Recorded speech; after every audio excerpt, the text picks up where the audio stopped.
Hey guys, welcome to FM Driving School. You're with me, your fully qualified driving instructor, FM.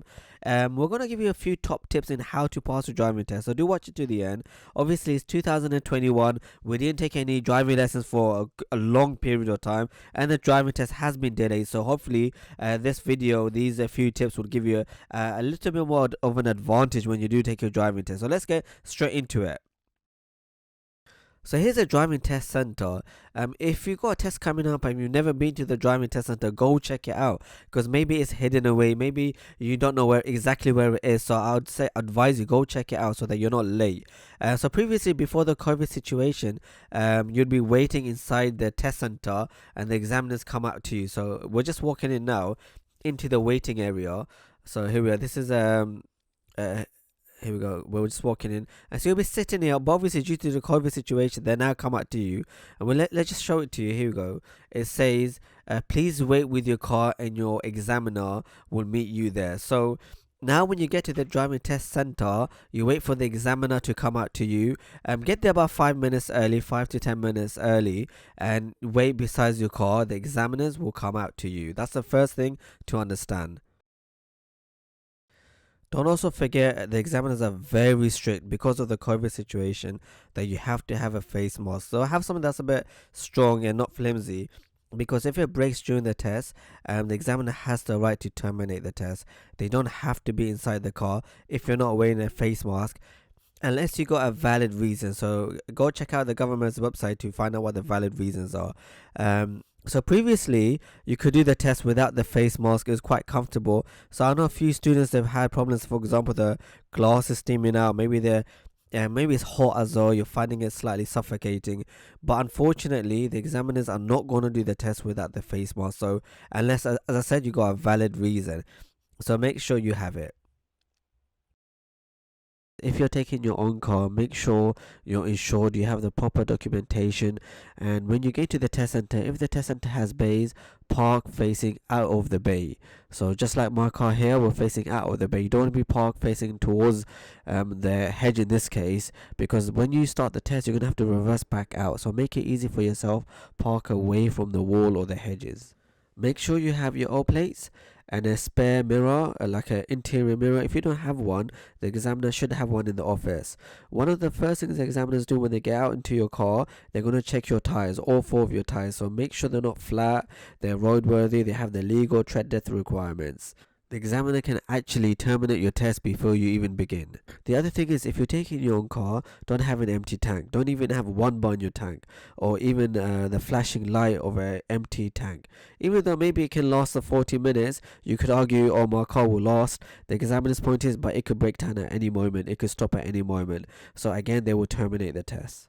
The first piece of advice I'd give to my student is the first 5 to 10 minutes is the most crucial, simply because it's your first time, second, even third time in the driving test, or however many times you've done your test, but you'll be the most nervous in the first 5 to 10 minutes. You'll be stressing out, and also remember, maybe you've never done a test, so it's completely new experience to you. You're gonna have someone sitting next to you, someone you've never met in your life, and they're looking at you, they're analyzing you, so it can be nerve-wracking. I'll say try to compose yourself the first 5 to 10 minutes. I've even seen students, their legs are shaking, just purely because of nerves. Now, how can you combat all that? Personally, I would just say take your time, don't panic, don't rush into things. It's better to be a little bit cautious in the first 5 to 10 minutes, and maybe even get a minor for being overcautious, and then trying to panic and rush into doing things and make them first serious or dangerous fall that you could have really avoided if you just stayed calm. Now, just as leaving the test center can be a bit daunting and you can actually fail in the first few seconds of the driving test, you can also fail going back to the driving test center. Now, the reason why that happens, and I've seen it before, is students become complacent. They've done the test, they've about to pass, and they're driving back to the test center. They're very ecstatic, they're happy, they know they didn't make a mistake, and then as they're coming back into the test center, they just lower their guard slightly. They become a bit complacent and they make that major fault. What do I mean by that major fault? It could be simply not even looking on a roundabout on the right, for example. It could be being a bit too eager to get back to the test center. So you might have a meeting scenario and you push yourself in, or you didn't wait in the correct position where you should be waiting. Whatever the mistake, you've become a bit complacent and now you've caused yourself to have a serious fault. You don't want to fail in the first minute as you're leaving the test center, nor do you want to fail in the last minute as you're getting back. Alright, so now that we've established how to leave the test center and how you can make a mistake on the way back, let's give you a few top secrets, some juicy material now for you guys to pass your driving test. First of all, it goes without saying, you should have good clutch control. You should have good ability to control the car.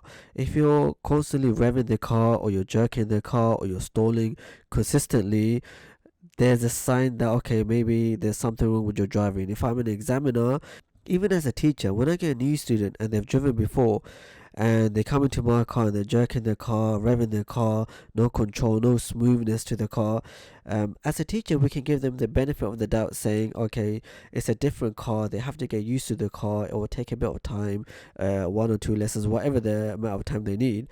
As an examiner, they don't care about that. If you're not, they're here to mark you. If you have no control of the car, they're going to instantly think that, okay, there's something wrong with this guy. You're unable to control the car. You're not smooth with the gear changes. And this is a first telltale sign from the examiner's point of view, even me as a teacher, that, okay, you lack experience. You're not sure what you're doing. And potentially the difficult stuff you won't be able to do now.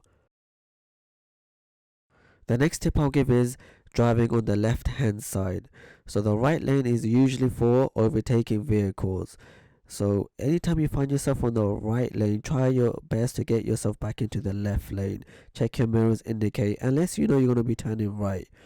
So you can actually fail for hogging the overtaking lane for far too long.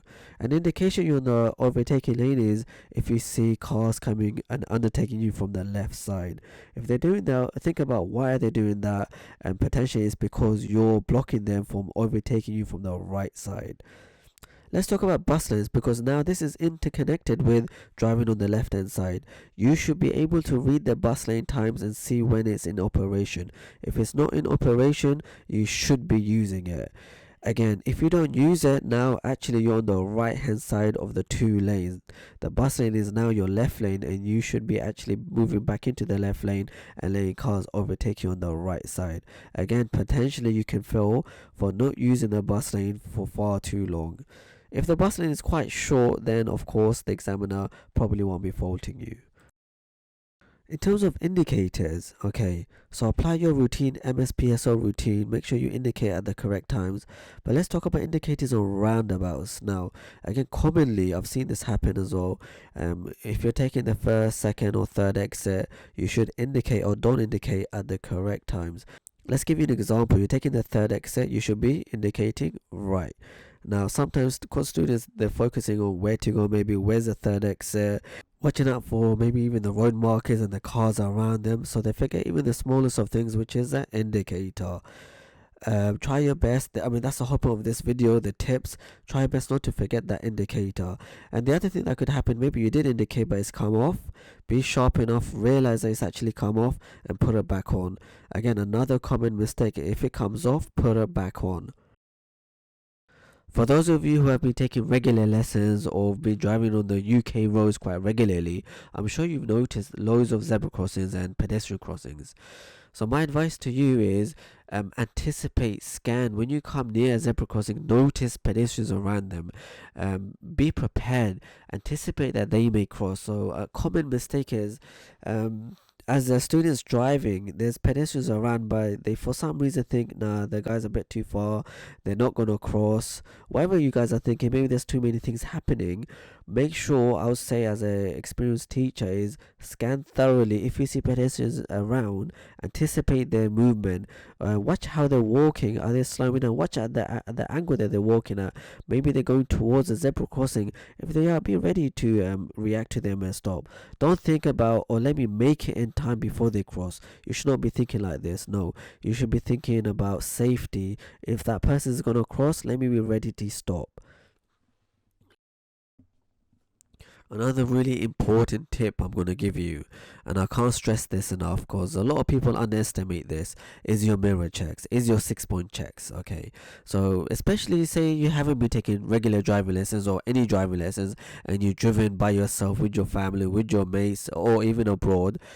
You guys will probably won't apply the 6 point checks. What do I mean by that? Over your shoulders, from the left to the left shoulder, left mirror, interior ahead, right wing mirror, right blind spot.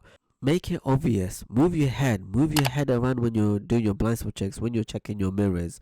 And generally, when you're driving, check your mirrors every 6 seconds or so. Every time you go into a new road, every time you change your speed, etc. Watch our other videos just to give you an idea practically how often a student checks their mirrors. Hopefully that was quite informative and helpful for your driving test to come. Do catch our other videos and also check out our site fmdrivingschool.co.uk. We got so many links, so many articles, so many important information from ourselves, a fully qualified driving instructor. So we're going to give you the right advice that you need for your driving test. Don't forget to like, share and subscribe with FM Driving School. Thank you for watching.